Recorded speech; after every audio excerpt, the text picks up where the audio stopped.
इसलिए कहते हैं कि कोई भी देवता बलि नहीं मांगता है।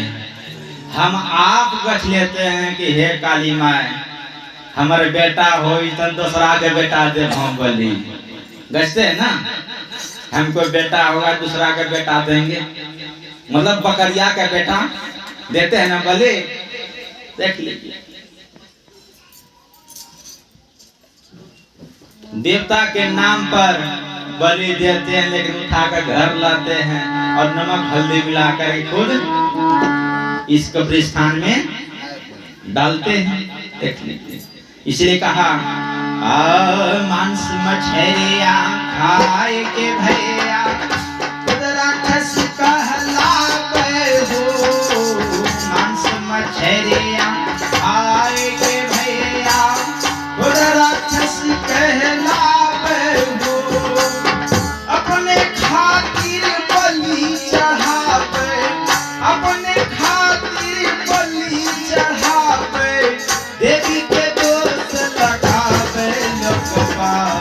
आपने सत्संग करके कैसे सुधरे लोगवा।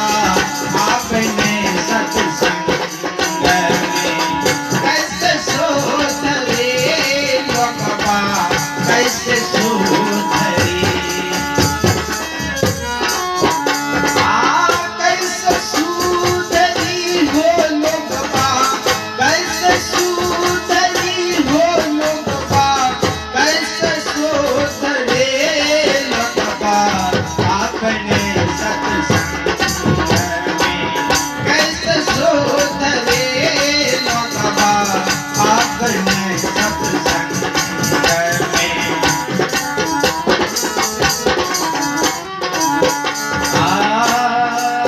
सफल बना लो मानव जीवन, काहे व्यर्थ गवाई हो।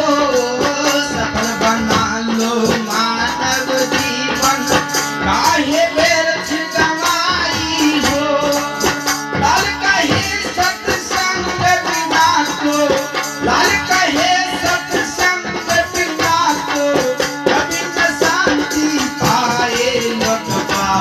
आपने सत्संग में कैसे सुधरे लोगवा। आपने सत्संग में कैसे सुधरे लोगवा। आपने सत्संग में कैसे सुधरी हो लोगवा। कैसे सुधरी हो लोगवा, कैसे सुधरे लोगवा। आपने सत्संग में कैसे सुधरी लोगवा। आपने सत्संग में कैसे सुधरे लोगवा। आपने सत्संग। कहते हैं जब तक सत्संग में आप नहीं आएंगे तब तक आपको ज्ञान होने वाला नहीं है। कोई विद्यार्थी सोच ले घरे में पढ़ लिख लेंगे, स्कूल नहीं जाएंगे और क्या वो इंटर की डिग्री प्राप्त कर सकता है घर में? नहीं। डिग्री प्राप्त करने के लिए उसको तो स्कूल तो जाना ही पड़ेगा। जब तक स्कूल नहीं जाएंगे तो ज्ञान होने वाला नहीं है। बिनु सत्संग ज्ञान न होई। कर ले जतन हजार, हजारों प्रयास कर लीजिए, लेकिन ज्ञान होने वाला नहीं है। कोई चतुर न पावे पार नगरिया बाबरी। बाहरी ज्ञान प्राप्त करके अगर आप सोचेंगे कि हमें ध्यान बन जाए, भवसागर से पार हो जाए, संभव होने वाली नहीं है।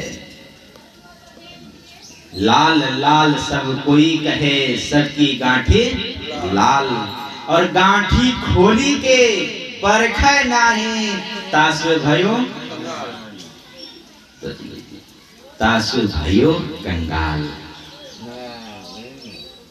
काया समुद्र केरो था न पावे कोई, मन मरी गई है डूबी के हो, मानिक परखे सोई नगरिया बाबरी। ये मनुष्य का शरीर समुद्र है, ये मस्तिष्क जो है अछोर पुस्तकालय है, भंडार विद्या का इसमें भरा हुआ है। लेकिन जितना मेहनत करेंगे तभी आप उस फल की प्राप्ति को पा सकते हैं, नहीं तो आप उससे वंचित रहेंगे। जब आप उससे वंचित रहेंगे तो आपको कुछ न कुछ उसमें जरूर मिलेगा। कहावत है, वेदांत वाक्य है, खाली मन शैतान का अड्डा नहीं। अगर आप सद्कर्म नहीं करेंगे तो आपसे दुर्व्यवहार तो अवश्य होगी। जब तक आप कलयुग के राज से बाहर नहीं निकलेंगे तब तक आप जो है राम के राज्य में नहीं आ सकते, काल के राज्य में ही रहना पड़ेगा। कलयुग सवार हो गया था राजा परीक्षित के ऊपर, जो कि क्या मति उस समय आ गया, मरा हुआ सर्प दे दिया। नहीं, आखिर उसका क्या बिगाड़ा था, लेकिन उसको सर्प दे दिया, सवार हो गया कलयुग। लंबी कथा उधर नहीं जाना चाहते, इतनी बात याद रखिए, कलयुग का स्थान जो है सोने में है। 5 चीज में कलयुग का स्थान है। जहां जुआ चलता है वहां भी कलयुग का वास स्थान है। देख लीजिए, कलयुग के पास रहिएगा, आपको आबाद कर देगा, बर्बाद कर देगा। कहाँ राजा थे, पांचों भी पांडव नहीं, लेकिन वही जुआ खिलाया गया। जुआ में पांचों भाई पांडवों को हरा दी गई।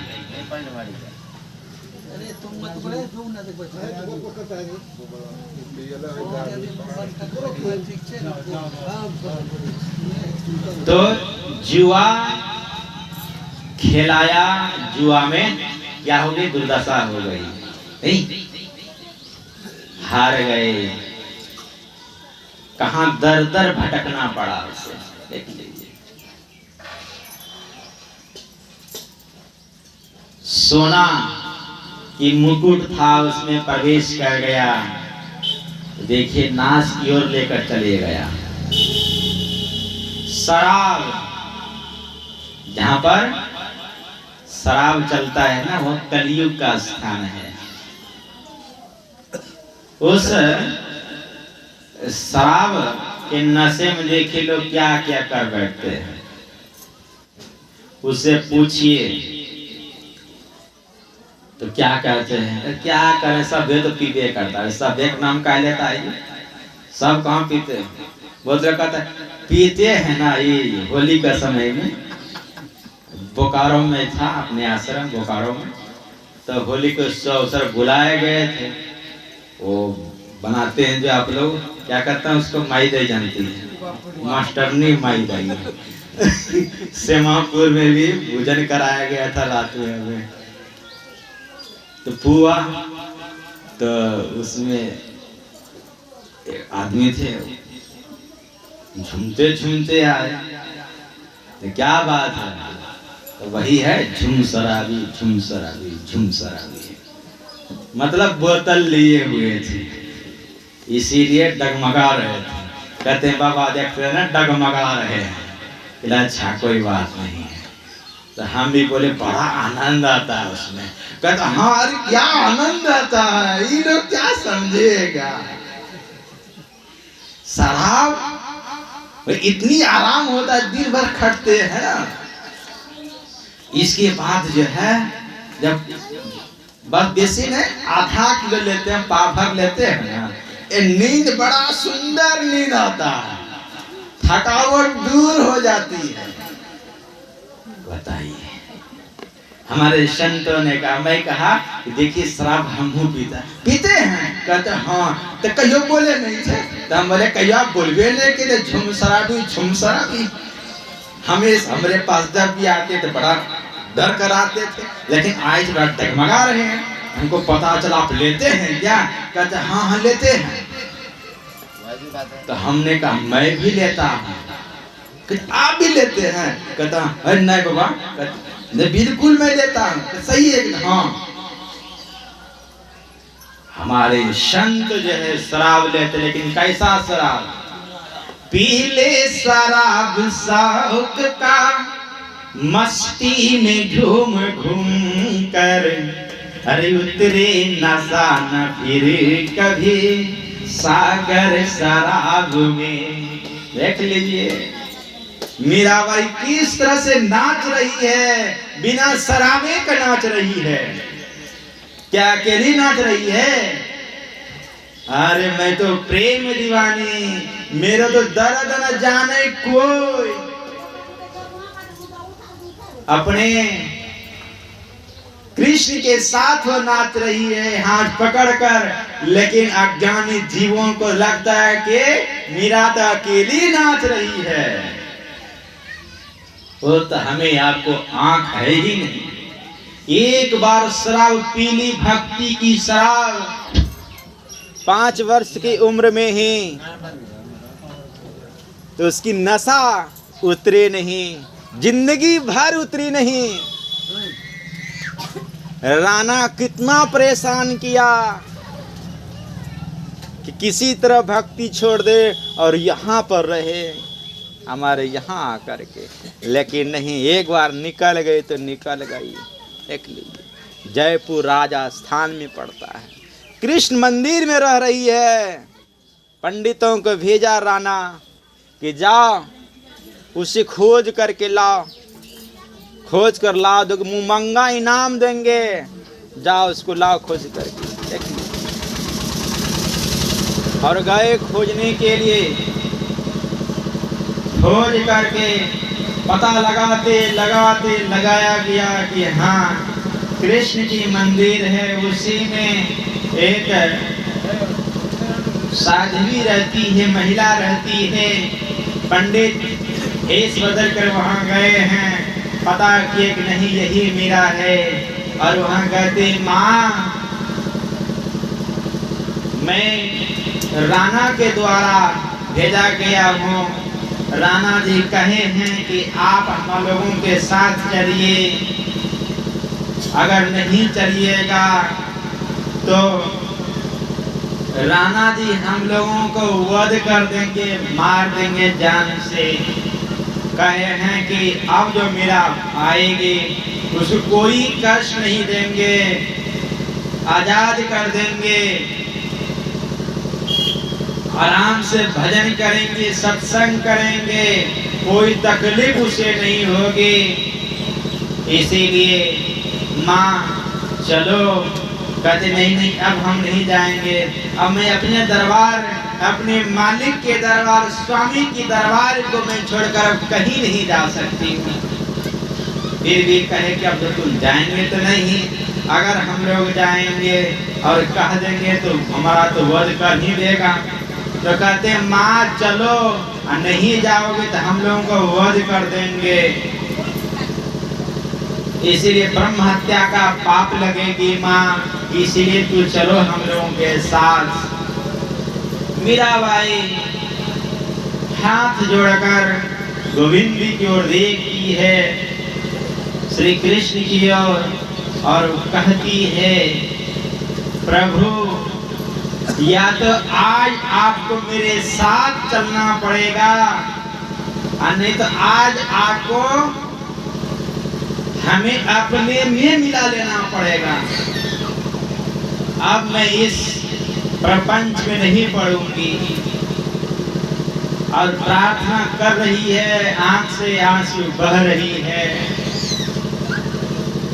और प्रार्थना करते करते करते करते पंडित सब देख रहे हैं मीरा कृष्ण में समा जाती है।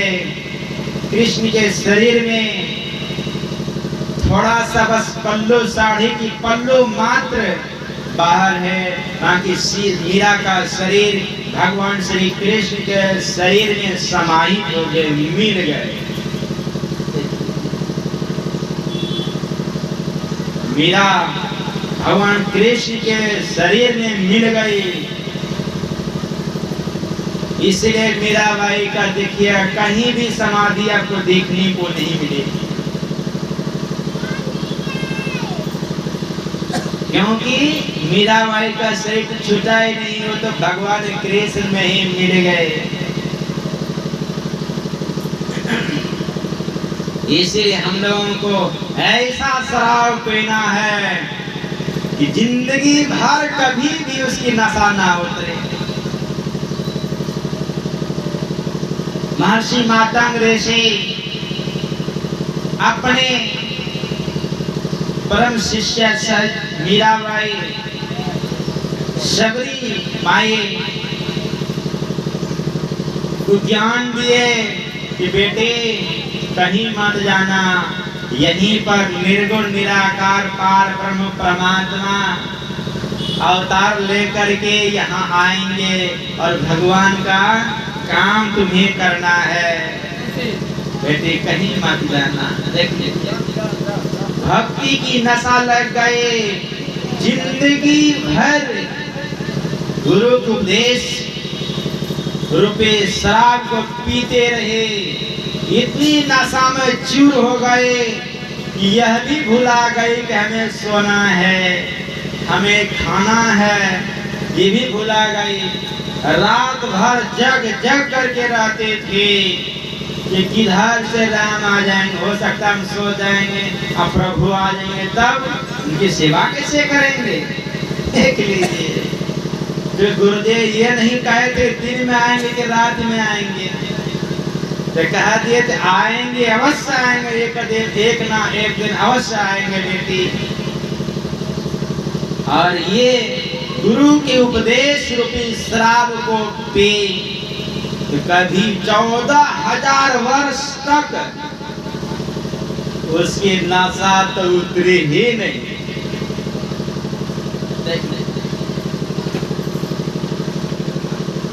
अरे भाई काम करते हो, नींद नहीं आती, शरीर को इतना थकाओ, इतना थकाओ, नींद अपने आ जाएगी।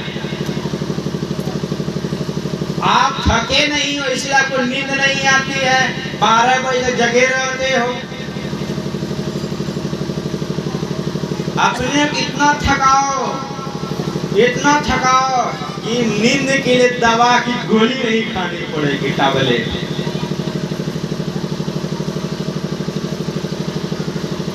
नहीं कोई काम है, मन को थकाओ, मन तुम थक जाए, बिन ठाके तेरे काज में सरी हैं। मन को इतना थकाओ, इतना थकाओ कि मन की ऐठ-बकरी सब चूर हो जाए।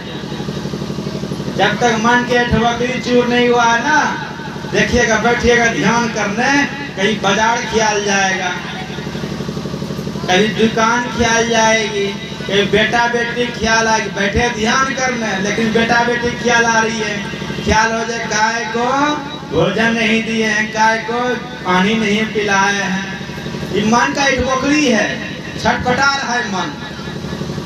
अब बैठे रहिए, बैठे रहिए, बैठते बैठते बैठते बैठते संतों की वाणी में है, तन थीर मन थीरा, इंद्र थीर सब थीरा, है ना।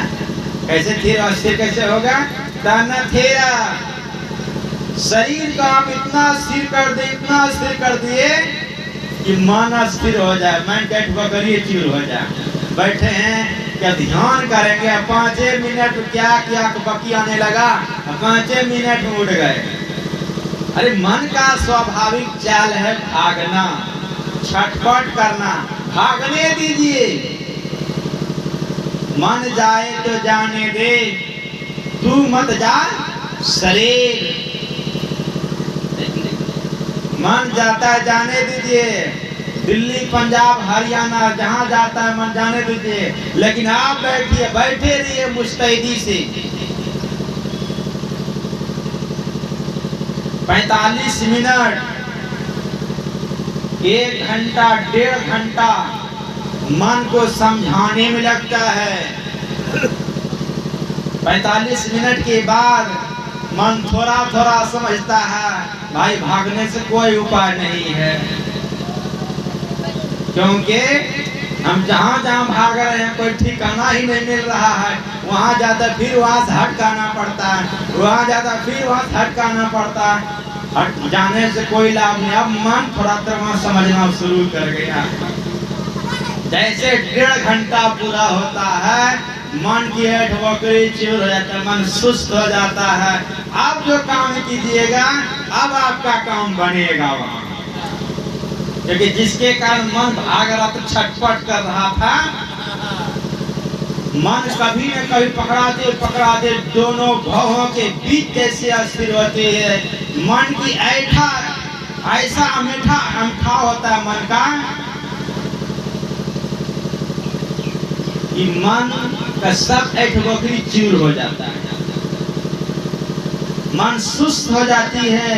इसके बाद जो आप बैठेंगे आपको कुछ ही याद नहीं रहेगा कि हम बैठे हैं कि नहीं बैठे हैं, सोए हैं कि नहीं सोए हैं, मन तो सुस्त हो गया। लेकिन यहाँ हम सोचते हैं 5 मिनट में जपो हो जाए, 5 मिनट में मानसो ध्यान हो जाए और 5 मिनट में दृष्टियो योग हो जाए। हो जाएगा? नहीं होने वाला है। इसीलिए बैठिए।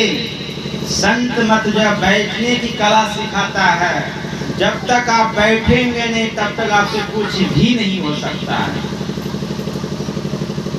इसलिए सत्संग में बैठिए, तंदुरुस्ती के साथ बैठिए, मजबूती से बैठिए। जब सत्संग में आप नहीं बैठ पाते हैं 1 घंटा, तो ध्यान में क्या बैठिएगा? खाक बैठिएगा। यहाँ तो 10 लोगों के बीच बैठे थे, 1 घंटा बैठने में कभी कमर सीधा करते हैं, कभी पैर चढ़ाते हैं, कभी दाएं पैर ऊपर तो बाएं पैर ऊपर करते हैं। और घर में तो कोई देखने वाला नहीं है, कहीं धो कोई नहीं देखता है, पैर सीधा कर लिए, घूमियो रहे हैं, खाइयो रहे। अच्छा करेंगे, ध्यान तो करने करेंगे, क्या खाक होगा वहाँ? नहीं होगा। इसलिए सत्संग में बैठिए तो मजबूती के साथ बैठिए। समझिए कि हम ध्यान करने बैठे। बैठने की आदत जब हो जाएगी तभी ना आप कमाई करेंगे। जब तक बैठने की आदत नहीं बनेगी तब तक आप जो है कुछ भी नहीं कर सकते हैं। जब सत्संग का रस अंदर से नहीं मिलेगा तो आप ही कहिए धो क्या सत्संग भत्संग ऐसे सब होते हैं, सब फालतू का चीज है। कहीं कहीं सत्संगी भी आपको मिलेगा ऐसा, धो क्या सत्संग, सत्संग कुछ नहीं है। अरे दूसरा में चलो ना। हजारी सबौर गए थे, हजारी बाबा है सबौर में, वेदांत का आश्रम बगल में। तो वहाँ एक माई मिले, कहते बाबा इसमें लाभ नहीं होता है। काहे? कहते बाबा शिव चर्चा में बड़ा लाभ होता है, बहुत फायदा शिव चर्चा में है। बाबा ये सत्संग छोड़ दिए, इसीलिए सत्संग में नहीं गए थे आपकी। तो हम बोले क्या लाभ होता है? कहते बाबा क्या लाभ? अरे मत कहिए, बहुत लाभ होता है। उसमें थे ना देह बड़ा कमजोर हो गया था, इसमें जो है ना आए तो मुर्गा भी खाने मिलता है, अंडा भी खाते हैं। बड़ा अच्छा है। तो मैंने कहा माँ जानती हो, आप जिस तरह दूसरे की बेटा को खाते हो ना, दूसरे का बेटा खाते हो ना, एक बार याद रखना, महाभारत में कथा सुने हैं कि नहीं? इससे पहले जो सत्संग में जाते थे, महाभारत में जो है धृतराष्ट्र थे, 100 बेटा था, उसका बेटा एक एक करके मारा गया। रो रहे थे और कहे किस जन्म का पाप था कि मेरा एक से बेटा सारा बेटा मर गया। तब भगवान श्री कृष्ण कहे कि सब कर्मों का फल है, काहु न को सुख दुख कर दाता, निज कृत कर्म भोग सुनो भ्राता। देख लीजिए, कहते सब निज कर्मों का दोष है। कहते हमने ऐसा कौन सा कर्म किया